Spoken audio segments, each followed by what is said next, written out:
hundreds of unaccompanied children claiming to have relatives in Britain are stranded in France where their asylum cases are not being actively considered, senior human rights lawyers have said. A study by the Bar Human Rights Committee of England and Wales (BHRC) released a year after the demolition of the Calais refugee camp, warned that as many as 400 children are trapped in France and are still vulnerable to trafficking, abuse and disease. The allegations that asylum applications are not being properly considered is disputed by the Home Office, which points to 6 alternative legal routes by which children can still enter the UK.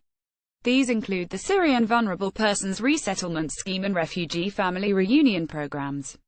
More than 900 unaccompanied, asylum-seeking children were allowed into the UK from Europe in 2016, according to the Home Office, which insists that it works closely with EU states on applications. Barristers from the committee were among the small number of legal observers present when shacks and temporary accommodation on the site were dismantled by the French authorities at the end of October last year. Children were subjected to a chaotic and unlawful age verification and registration process, based in many cases on physical appearance alone, the report by Kirsty Brimlow QC and Jelia Sane, who were in the camp, says. The methods employed by officials were arbitrary and discriminatory. The committee has learned that family reunion cases under Dublin III EU asylum regulations were poorly handled, such that an estimated 400 unaccompanied minors claiming to have relatives in the UK are now stranded in France, having had no proper decisions on their cases. Children refused asylum at the time were not given an opportunity to challenge age assessments which put them over the age of 18, the barristers maintain, a failure compounded by restrictions imposed by French officials on lawyers giving advice. 2 officials from the organisation France Terre d'Asile, which conducted assessments on teenage migrants in Calais, resigned in protest and were appalled at what they had witnessed, the report says. They reported that even children who had identity documents were being expelled from the queue if their appearance did not fit, according to the barristers. The delegation heard reports that guidelines which should have been followed were severely curtailed or ignored due to lack of time. This resulted in adults being assessed as children and vice versa. Unaccompanied migrant children are living in overcrowded and squalid conditions across the EU, Brimlow and Sane point out. Children are often found in emergency accommodation such as hotels or schools with no reliable access to food, water, sanitation, official information or any form of legal advice. Others sleep in car parks, train stations, hospital waiting rooms or on the streets. At borders, in hotspots and in camps, children regularly witness violence or are subjected to violence themselves.